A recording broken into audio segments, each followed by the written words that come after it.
دیکھو کیسی شدت ہوگی اس وقت. As per medical science the most crucial time is when you are living this world, when the soul is leaving your body. جب روح اس جسم کو چھوڑے گی تو یہ چھوڑنا آسان تو نہیں ہے. ظاہری بات ہے جس کے پاس جتنا مال ہے اس کو اتنا ہی دکھ ہوگا دنیا سے جانے کا، اور یہ ایک عام سی بات ہے، ایسا ہی ہے. ایک کہاوت بتاتے ہیں کہ ایک پھجا نائی ہوتا تھا. وہ نائی تھا اور وہ گاؤں میں آ جاتا اپنی چٹائی لے کے، 2-4 اوزار ہوتے تھے، گاؤں والوں کے ساتھ جو بھی نائی کا کام ہوتا کر کے چلا جاتا تھا. اس کے پاس کوئی بال متاع نہیں تھا. ایک دن گاؤں میں بڑا سیلاب آ گیا، لوگ بھاگ رہے تھے، کوئی ڈھور ڈنگر بچا رہا ہے، کوئی صندوق اٹھا کے جا رہا ہے، کوئی بستر پکڑ رہا ہے، کوئی برتن پکڑ رہا ہے. اب وہ پھجا نائی آرام سے درخت کی شاخ پہ بیٹھا سب کو دیکھ کے ہنس رہا ہے. کسی نے گزرتے ہوئے کہا وہ تم ہنس رہے ہیں، تو پتہ نہیں چل رہا پورا پنڈ ڈوب رہا ہے، پنڈ پورا ڈوب رہا ہے، تم ہنس رہے ہو. تو آگے سے ہنس کے کہتا ہے آج ہی تے غربت دی چس آئی ہے، آج ہی تو پتہ چلا کہ غریب آدمی میرے پاس ہے کیا. تو دنیا میں جتنی بلونگنگ چھوڑ کر جاؤ گے اتنا جانے کا دکھ ہوگا، یاد آئے گی زیادہ وہ چیز. کیوں حضرت عیسیٰ علیہ السلام نکل گئے جنگلوں میں؟ فرماتے ہیں یہی اون میرا لباس ہے، یہی پودے میرے لیے پھول ہے. کیونکہ یاد رکھو محبت کی نشانی یہ ہے کہ عاشق کو خوف ہوتا ہے. یہ محبت کی پہلی نشانی، عاشق کو خوف ہوتا ہے. کس چیز کا؟ محبوب کی ناراضگی کا. ایک بندے کو محبت ہے اور اسے خوف نہیں ہے، یہ ممکن نہیں ہے. ہی از آلویز ٹیریفائڈ. وہ خوف میں رہے گا کہ میرا محبوب ناراض نہ ہو جائے، میں وہ کام کروں جو میرے محبوب کو پسند ہے، کہیں ایسا نہ ہو میں کچھ غلط کام کر دوں میرا محبوب ناراض نہ ہو جائے. محبت چین نہیں لینے دیتی، محبت آزماتی ہے. آج کسی کو دنیا میں محبت ہو جائے اور وہ ثابت قدم رہے، 2 صدیوں تک اس کا نام کتابوں میں لکھا رہتا ہے، تو مجھے بتاؤ وہ جو اپنے رب سے محبت کرتے ہیں تو ان کو آزمایا جاتا ہے کہ وقتی بخار ہے، موسمی محبت ہے کہ باقی دل میں اس کے نقش ہو گئی ہے محبت. دس از ویری کروشل. یہ محبت ہے. حضرت آدم علیہ السلام کو بھی اسی محبت، یہی محبت آپ کو ہوئی. حضرت حسین رضی اللہ تعالیٰ عنہ نے اسی محبت کے لیے 71 لاشیں اٹھا دیں. حضرت زکریا علیہ السلام کے سر پہ آرا چل گیا. حضرت داؤد علیہ السلام اتنا روتے کہ زمین میں گھاس اگاتی. یہ وہی محبت ہے. حضرت ابراہیم علیہ السلام اسی محبت کی خاطر آگ میں چھلانگ لگا رہے ہیں. اپنے اکلوتے سکے بیٹے حضرت اسحاق علیہ السلام کے بعد آپ نے گردن پہ چھری چلا دی. یہ محبت تھی. ریممبر، یہ چیک کی جاتی ہے. تو میرے محترم سامعین کرام، آج جو ہم دیکھتے ہیں نا دنیا میں اس وقت 2021 میں جو ہمیں پریشانی ہے بطور مبلغ، جب ہم پریچ کرتے ہیں اور جاتے ہیں، نوجوان اور دنیا کو ایمان کی حفاظت کی فکر نہیں ہے. اب مجھے بتائیں کہ وہ 25 صحابہ، ان کی فکر ہی صرف یہ تھی کہ ایمان بچ جائے. میرا اور آپ کا کیا حال ہے؟ دن کے 24 گھنٹے ہیں، اس میں کتنی دیر ہم ایمان کی حفاظت کی سوچ رکھتے ہیں؟ بتائیں. بڑے طریقے ہیں، دیکھیں تو صحیح. کاروبار کی طرف ایک بندہ جاتا ہے، بریانی لگاتا ہے، یقین کریں دنیا سے پوچھتا رہتا ہے کہ اس بریانی کو بیچنے کے لیے میرے پاس کیا طریقہ ہو، انگریڈینٹ ایڈ کروں، سپائس اپ کروں، یہ ماحول کیسا ہے، یہاں پہ کون سی بریانی چلتی ہے، کس طریقے سے مارکیٹ کروں. اور اللہ کے کرم سے اس کا رزق حلال آگے نکل جاتا ہے. میں نے اور آپ نے کبھی بیٹھ کے سوچا کہ ایمان کو بچانے کے لیے 1 2 3 4 5 6 کون سے طریقے میں اختیار کر سکتا ہوں؟ حضرت خضر علیہ السلام کا نام جو یاد کر لیتا ہے، یہ کہا جاتا ہے کہ اس کا خاتمہ ایمان پر ہوگا. کیا نام ہے ان کا؟ ابو العباس بلیہ بن ملکان. پڑھ لیتے ہیں ایک دفعہ. ابو العباس بلیہ بن ملکان، یہی ہے نا؟ ابو العباس بلیہ بن ملکان. یہ کہا جاتا ہے، پڑھا ہے میں نے، کہ جو یہ نام یاد کر لیتا ہے، یہ وہ نبی ہے جن کو موت نہیں آئی، بعد میں آئے گی، تو اس کا خاتمہ ایمان پر ہوگا. دیکھیں ایمان پر خاتمہ کتنا ضروری ہے. ایک بزرگ فرماتے ہیں کہ میں سیدنا حسن بصری کے پاس بیٹھا ہوا تھا. ذرا معاملے کی شدت آپ نے چیک کرنی ہے اس روایت سے. میں سیدنا حسن بصری کے پاس بیٹھا ہوا تھا کہ کچھ لوگ ایک مردے کو گھسیٹتے ہوئے وہاں سے گزرے. جنازے پر نہیں، ایسے نہیں لے کے جا رہے تھے، گھسیٹ کے لے کے جا رہے تھے۔ سیدہ حسن بصری نے جب یہ دیکھا تو بے ہوش ہو کے گر گئے۔ جب آپ کو ہوش آیا، میں نے بے ہوشی کا سبب دریافت کیا تو کہنے لگے یہ مردہ کبھی اعلیٰ درجے کے عابدوں زاہدوں میں ہوتا تھا۔ جو مریدین تھے وہ کہنے لگے پھر ہمیں بتائیے اس کے ساتھ کیا ہوا، یہ کیا ہوا؟ یہ کہا سنو، یہ ایک دن اپنے گھر سے نماز کی نیت سے نکلا تو راستے میں اس کی نظر ایک عیسائی لڑکی پر پڑی۔ اسے دیکھ کر یہ فتنے میں پڑ گیا۔ اس لڑکی نے اس سے کہا جب تک تو میرے مذہب میں داخل نہ ہوگا میں تجھ سے نکاح نہیں کروں گی۔ وقت گزرنے کے ساتھ اس کی شہوت بڑھتی چلی گئی، آخر بدبختی اس پر غالب آئی اور اس نے دین اسلام چھوڑ دیا اور عیسائی مذہب قبول کر لیا۔ جب لڑکی کو اس بات کی خبر ہوئی تو اس نے کہا اے فلاں، تجھ میں کوئی بھلائی نہیں، تو نے گھٹیا شہوت کی خاطر اپنا وہ دین چھوڑ دیا جس میں تو نے ساری زندگی بسر کی، اور ابدی نعمتوں کو چھوڑ کر تو نے دنیا کی گندی شہوت کو ترجیح دی۔ سن لے، میں اقرار کرتی ہوں، قل هو اللہ احد، کہہ دیجئے کہ اللہ ایک ہے، اللہ الصمد، وہ بے نیاز ہے، نہ وہ کسی کا باپ ہے نہ کسی کا بیٹا، اور اس کا کوئی جوڑ نہیں۔ اس لڑکی کی زبان سے سورہ اخلاص کی تلاوت سن کر لوگوں کو حیرانی ہوئی اور کہنے لگے تو نے پہلے سے سیکھ رکھی تھی؟ کہا نہیں، جب اس بندے نے مجھ سے شادی کا اظہار کیا اور بہت زیادہ اصرار کیا، میں رات کو سوئی، مجھے خواب میں مولا کائنات، مجھے خواب کے اندر یہ دکھایا گیا کہ میں دوزخ میں داخل ہو رہی ہوں، اور اچانک دوزخ کے دروازے سے مجھے ہٹا دیا گیا اور میری جگہ اس بندے کو اٹھا کر جہنم میں ڈال دیا گیا۔ میں خوف زدہ ہو گئی تو داروغہ جہنم کے جو گیٹ کیپر ہے حضرت مالک علیہ السلام، انہوں نے کہا اے لڑکی، اس بندے کو تیرا فدیہ بنا دیا گیا ہے۔ پھر کسی نے میرا ہاتھ پکڑا اور مجھے جنت میں داخل کر دیا، اور میں نے جنت میں ایک جگہ لکھا ہوا دیکھا، اللہ جو چاہے مٹاتا اور ثابت کرتا ہے، اور اصل لکھا ہوا اسی کے پاس ہے۔ پھر مجھے سورہ اخلاص سکھائی گئی، میں نے اسے یاد کر لیا، جب بیدار ہوئی تو وہ صورت مجھے ابھی تک یاد تھی۔ اور آج جو تم دیکھ رہے ہو اس بندے کو، جو زاہد تھا، عابد تھا، مرتد ہونے کی وجہ سے اس کو قتل کر کے گھسیٹ کے لے کے جایا جا رہا تھا۔ اللہ مان والحفیظ۔ کتنا ڈرنا چاہیے رب تعالیٰ کی خفیہ تدبیر سے۔ ایک یہودی عورت کہتی ہے اپنے شوہر کو کہ میں بڑا ڈرتی ہوں، سامنے والے گھر میں ایسے لگتا ہے کوئی رات کو سایہ آتا ہے اور عجیب عجیب سی آوازیں آنا شروع ہو جاتی ہیں، 2-3 دن سے ایسے ہو رہا ہے، میں تجھے بتا نہیں رہی تھی لیکن آج میں بہت ڈر چکی ہوں۔ آپ مل کر دیکھتے ہیں کہ یہ کیا ماجرا ہے۔ رات ہوئی، رات ہونے کے بعد وہ یہودی عورت اور اس کا شوہر دروازے کے پاس گئے۔ جب گہری رات ہوئی ان دونوں نے دیکھا واقعی سامنے والے گھر کی کھڑکی پر ایک سایہ نمودار ہوا، اور پھر وہ سایہ یوں لگتا تھا کہ اپنی داڑھی پکڑ کے اوپر آسمان کی طرف کھینچ رہا ہے، اور پھر ایک آواز آئی وَامْتَازُوا الْيَوْمَ يَا أَيُّهَا الْمُجْرِمُونَ۔ سورہ یاسین شریف کی غالباً آیت ہے، اور اس کا مطلب ہے اے مجرموں آج الگ ہو جاؤ، دنیا میں تمہارا عہدہ، تمہاری خوبصورتی، تمہارا پیسہ تمہیں چھپا گیا، تم جہاں جاتے تھے تمہاری اس پیسے کی وجہ سے تمہیں آگے بٹھایا جاتا تھا، تمہاری بڑی خاطر مدارت کی جاتی تھی، لوگ تمہارے نام کے ساتھ القابات لگاتے تھے، لیکن اے مجرموں آج الگ ہو جاؤ۔ آج دنیا کا کوئی معیار نہیں چلے گا، آج اگر سایہ ہے تو اس رب کے عرش کا۔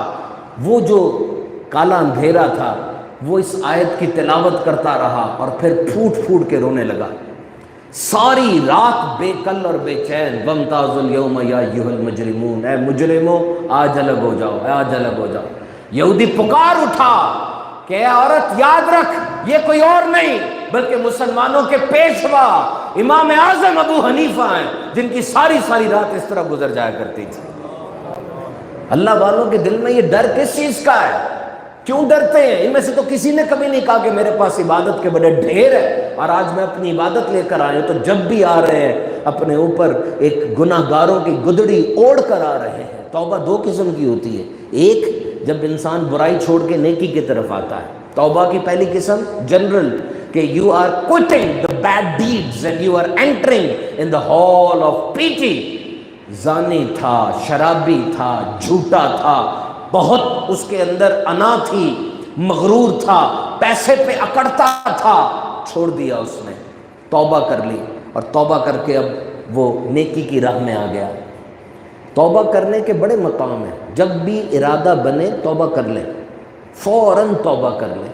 It's a mixture of three things, تین چیزوں کا کمبینیشن ہے۔ یہ تینوں سٹیپ طے ہو جائیں تو توبہ کمپلیٹ ہو جاتی ہے۔ نمبر 1، ادراک ہو جائے، تمہیں علم آ جائے، معرفت ہو جائے کہ میرا گناہ بہت بڑا ہے، اور جیسے یہ معرفت ہو اس کے ساتھ ہی ندامت اور شرمندگی آ جائے، اور جیسے ہی ندامت اور شرمندگی آئے فوراً ہی اس گناہ کو نہ کرنے کا پکا ارادہ کر لو۔ سیدنا فاروق اعظم فرماتے ہیں کہ اے بندے، توبہ کرنے کے بعد گناہ کی طرف نہیں لوٹنا، اس کو اسی طرح برا جاننا ہے جیسے دودھ تھن کی طرف واپس نہیں ہوتا۔ تو پہلی توبہ کی قسم کیا ہے؟ برائی سے نیکی کی طرف، اور دوسری توبہ کی قسم ہے درستگی سے مزید درستگی کی طرف، low level to high level, then to high level. اچھا آدمی ہے، نیک ہے، وہ توبہ اس لیے کر رہا ہے کہ مزید درجے اس کے بلند ہو جائیں۔ اس کی سب سے بڑی مثال میرے آقا صلی اللہ تعالیٰ علیہ وسلم نے فرمایا، میں تمہارا نبی صلی اللہ علیہ وسلم دن میں 70 بار استغفار کرتا ہوں۔ امام الانبیاء ہیں، سوچا بھی نہیں جا سکتا معاذ اللہ کہ کسی گناہ کا شبہ تک ہوگا۔ ان کے ذریعے تو ہمیں پتہ چلا کہ کون سا عمل نیکی ہے، انہوں نے تو ہمیں بتایا کہ یہ نیکی ہے، ہم نے کرنا شروع کر دیا۔ انہوں نے صحابہ سے کہا نماز فرض ہو گئی ہے، صحابہ نے کہا حضور یہ نماز کیا ہے، کس طرح پڑھنی ہے، کیا کرنا ہے، کیا اس میں فرض ہے، کیا اس میں سنت ہے، کیا اس میں فروض ہے، کیا ہے؟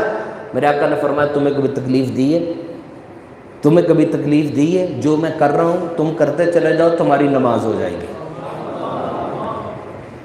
میرے حضور کیوں فرما رہے ہیں کہ 70 بار توبہ کرتا ہوں؟ کیوں؟ اس لیے کہ توبہ نماز، روزے، حج، زکوٰۃ کی طرح ایک عبادت ہے۔ یہ ایک عبادت ہے توبہ، دن میں کتنی بار توبہ کرو۔ تو موت کو یاد کرے میرے محترم سامعین کرام۔ بی بی عائشہ صدیقہ رضی اللہ تعالیٰ عنہ فرماتی ہیں کہ جو دن میں موت کو یاد کرتا ہے 100 بار، وہ قیامت میں شہیدوں کے ساتھ اٹھایا جائے گا۔ بڑی شان ہے ان اولیاء کرام کی، ان نیک لوگوں کی۔ اللہ تعالیٰ ان نیک لوگوں کا حصہ ہمیں بھی عطا فرمائے، اور بار بار ان کے در پہ آ کے توبہ کرنے کی توفیق دے۔ میں نے آپ سے عرض کیا کہ توبہ کہاں کی جا سکتی ہے؟ توبہ کے لیے بہترین مقام ہے کسی ولی کا در، کسی اللہ والے کے پاس چلے جائیں اور وہاں جا کے توبہ کر لیں۔ جس طرح آپ میڈیکل سائنس میں کسی ڈاکٹر کے پاس جاتے ہیں، ڈاکٹر آپ کو مرض کی تشخیص بھی کرتا ہے، دوائی بھی بتاتا ہے اور پرہیز بھی بتاتا ہے، تینوں چیزیں بتاتا ہے نا۔ پھر آپ کہیں لڑک جاتے ہیں، وہ میڈیسن اثر نہیں کرتی، آپ پھر بھاگے بھاگے اسی کے پاس آتے ہیں اور آ کے اس سے کہتے ہیں جی نہیں کام بن رہا۔ وہ پھر دوائی یا تو تبدیل کر دیتا ہے یا اسی میں آپ کو مزید ڈوز ایڈ کر دیتا ہے۔ توبہ جہاں آپ ہیں، دل نے مانا توبہ کر لیں، لیکن بہترین طریقہ جو بزرگوں سے ہمیں ملا وہ یہ کہ کسی اللہ والے کے پاس آ جاؤ۔ کس طرح انسان کو تم ڈیلیٹ کرو گے؟ How you can delete a human? If you want to create a connection with Allah, how you can delete a human? آپ بندے کو ہٹا کیسے سکتے ہیں؟ اگر کوئی اللہ سے تعلق قائم کرنا چاہ رہا ہے، وہ بندے کو بیچ میں سے کیسے ہٹا سکتا ہے؟ تم بندے کو زندگی میں ہٹا کیسے سکتے ہو؟ مجھے بتاؤ۔ ایک انسان جو اللہ سے اتنا ڈر جائے کہ مایوس ہو جائے کہ جی میں تو اللہ کی عبادت کا جب حق ہی ادا نہیں کر سکتا تو میں تو جہنمی ہوں، پکا پکا جو مرضی کر لو، وہ زیادہ ڈر گیا۔ اتنا ڈرنا نہیں چاہیے تھا، اتنا زیادہ۔ اب اس کو اللہ کی رحمت سے کی طرف کون لے کر آئے گا؟ بندہ ہی لے کر آئے گا نا۔ اور ایک بندہ اللہ کی رحمت کو غلط سمجھ لیتا ہے۔ کیسے؟ وہ کہتا ہے میں گناہ کرتا رہوں، وہ تو رحمت کرنے والا مجھے معافی کر دے گا۔ اس نے رحمت کو غلط سمجھ لیا ہے۔ اس کو اللہ سے ڈرائے گا کون؟ بندہ ہی ڈرائے گا۔ ایک بندہ اللہ سے ملنا چاہتا ہے، کہاں جائے گا؟ کسی اللہ والے کے پاس ہی جائے گا نا۔ تو بندے کو بیچ میں سے نہیں ہٹا سکتے آپ۔ آپ اللہ کے کسی نیک بندے کے پاس جائیں، اس کے پاس بیٹھیں، بیٹھ کے اس کی بارگاہ میں توبہ کریں، وہ آپ کو ذکر بتائے گا، فکر دے گا، بڑی بڑی بلندیاں طے کروا دے گا۔ یہ اللہ والے جب مل جاتے ہیں بہت فائدہ ہو جاتا ہے، کچھ پریشانی رہتی نہیں ہے، ساری تو وہ اپنے اوپر لے لیتے ہیں، ان کی شان بڑی بلند ہوتی ہے، وہ اس بندے کو قدم طے کرواتے ہیں اپنی نگرانی میں، اور جب وہ بندہ ہر جگہ پر اپنے اس نیک بندے کو پکارتا ہے، اللہ تعالیٰ اس کی مدد فرماتا ہے۔ تو یہ بہت اہم چیز ہے، بہت اہم چیز ہے کہ انسان اللہ والوں کا دامن تھام لے۔ امام غزالی حجت الاسلام ہے، حجت کہتے ہیں گواہی کو، یعنی دین کے اوپر گواہی ہے، یہ شخصیت اتنی بڑی ہے، لاکھوں حدیثیں یاد ہیں، ایسی ایسی کتابیں کہ آج غزالی اسکول آف تھاٹ آکسفورڈ کے اندر پڑھایا جاتا ہے کہ غزالی اسکول آف تھاٹ کیا تھا، ان کا کیا پرسیپشن ہے، احیاء العلوم، مکاشفۃ القلوب، ایسی ایسی شعراء فاق کتابیں ہیں، لیکن کہتے ہیں کہ امام غزالی علم کا بحر بے قرار تھا، لیکن روح کی جو تھی پیاسی تھی۔ پھر میں نے کسی جگہ پر حضرت ابو علی فارمدی کو پایا، ساری کتابیں چھوڑ کر صرف ان کی صحبت میں رہا تو مجھے پتا چلا واقعی روح کی پیاس کیسے بجھتی ہے۔ امام جلال الدین رومی رحمۃ اللہ تعالیٰ علیہ، کیا مقام ہے آپ کا، جب بغداد میں چلتے تھے نا، ڈھیروں ڈھیروں شاگرد ان کے ساتھ ہوتے تھے، کوئی ان سے آگے بڑھ کے مسئلہ پوچھتا تھا، کوئی آگے سے صفائی کرتا تھا، ایک دن کھڑے ہو کر درس دے رہے ہیں، بڑا واز ہو رہا ہے، اور کیسے ماحول بنا ہوتا ہے، کنگ ایڈورڈ میڈیکل یونیورسٹی میں چلے جائیں، پورے پاکستان کے ٹاپر سامنے بیٹھے ہیں، بڑے ڈاکٹر صاحب جو ہے وہ لیکچر دے رہے ہیں۔ اب دیکھو ہر جگہ کی اپنی نوعیت ہوتی ہے، ویسے تو آپ کو اس بات کا پتہ ہے نا کہ ہر کلاس میں تھوڑے سے بچے بدتمیز ہوتے ہیں، نالائق ہوتے ہیں، کچھ بہت لائق ہوتے ہیں، لیکن کچھ جگہ ایسی ہوتی ہے کوئی نالائق نہیں ہوتا، 100 بندہ بیٹھا ہے 100 کا 100 لائق ہے۔ اب کنگ ایڈورڈ ہو گیا، یو ای ٹی ہو گئی، ان جگہوں کے اوپر جب پورے پاکستان کے ٹاپر آئے ہوئے ہیں تو نالائق کون ہوگا؟ سارے کے سارے پڑھنے والے ہیں، سب کو پتہ ہم نے آگے بڑھ کے ڈاکٹر بننا ہے۔ تو جلال الدین رومی رحمۃ اللہ تعالیٰ علیہ کا جو وہ مکتب تھا، کلاس تھی، سارے کے سارے خاموشی کے ساتھ باادب درس سن رہے ہیں، بابا جی داخل ہوتے ہیں، بابا جی آ کر سیدھا آگے چلے جاتے ہیں، سوچو کیسا منظر ہوگا، پڑھائی ہو رہی ہے کہ بابا جی آ جاتے ہیں، عجیب سا لگا، سب دیکھ رہے ہیں، بابا جی پوچھتے ہیں یہ کیا ہے؟ کتابوں کا ڈھیر تھا، علم کا وہ خزانہ جو امام جلال الدین رومی نے بڑے عرصے سے اکٹھا کیا ہوا تھا۔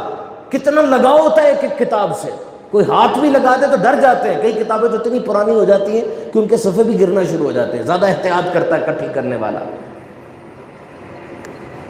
امام جلال الدین رومی تھوڑا سا، کیونکہ حالات ایسے بن گئے تھے، کہتے بابا جی یہ وہ ہے جو آپ نہیں جانتے، آپ نہیں جانتے یہ وہ ہے۔ بابا جی ساری کتابیں اٹھا کے حوض میں پھینک دیتے ہیں، پانی میں، علم کا سرمایہ ضائع ہو گیا، پتہ نہیں کہاں سے بابا آ گیا تھا، سارا سرمایہ اس نے ضائع کر دیا۔ ابھی سے پہلے کہ بہت زیادہ چیخ و پکار ہوتی، بابا جی ساری کتابیں نکالتے ہیں، اوپر رکھتے ہیں، ہاتھ لگایا، ساری کتابیں بالکل سوکھی ہوئی تھی۔ پوچھا بابا جی یہ کیا ہے؟ کہا رومی یہ وہ ہے جو تو نہیں جانتا، یہ وہ ہے جو تو نہیں جانتا۔ اب وہ کتابیں ختم ہو گئی، جلال الدین رومی کی زندگی میں شاہ شمس تبریز آ گئے، سارا دن رات ان کی بارگاہ میں حاضر ہے، وہ باہر کے جلوس، وہ علم کی مجالس، وہ سب ختم ہو گئی ہیں، اب بس نظر کا فیض جاری ہے۔ اور یہی وہ وقت تھا جب شاہ شمس تبریز آپ کی زندگی سے گئے تو اس وقت پھر آپ نے مثنوی روم لکھی تھی، جو آج دنیا کے لٹریچر میں فارسی کی وہ کتاب ہے جس کا ثانی کوئی نہیں ہے۔ اور شروع کیسے ہوتی ہے کہ میرا شاہ شمس، یعنی میرا آفتاب، شمس کہتے ہیں آفتاب کو، سورج کو، میرا آفتاب چمک رہا ہے اور مجھے اپنی شعائیں دے رہا ہے، نہیں کسی کے لڑ لگے نا مان لو لگ جاؤ، میں صحیح مشورہ آپ کو دے رہا ہوں۔ بڑی بڑی منزلیں طے کرا دیتے ہیں اللہ والے۔ تو میرے محترم سامعین کرام، بڑے مشکل لمحات ہوں گے جب ملک الموت تشریف لائیں گے، رشتہ دار احباب دیکھتے رہ جائیں گے، ایک آخری ہچکی ہوگی اور سانس اچانک بند ہو جائے گی، بڑی سخت تکلیف کے ساتھ یہ وقت گزرے گا۔ تو اللہ تعالیٰ کی بارگاہ میں دعا ہے کہ ہم سب ایسی عبادت کریں، اللہ تعالیٰ کی بارگاہ میں ایسے پیش ہو جائیں کہ ہمارے لیے یہ وقت آسان ہو جائے۔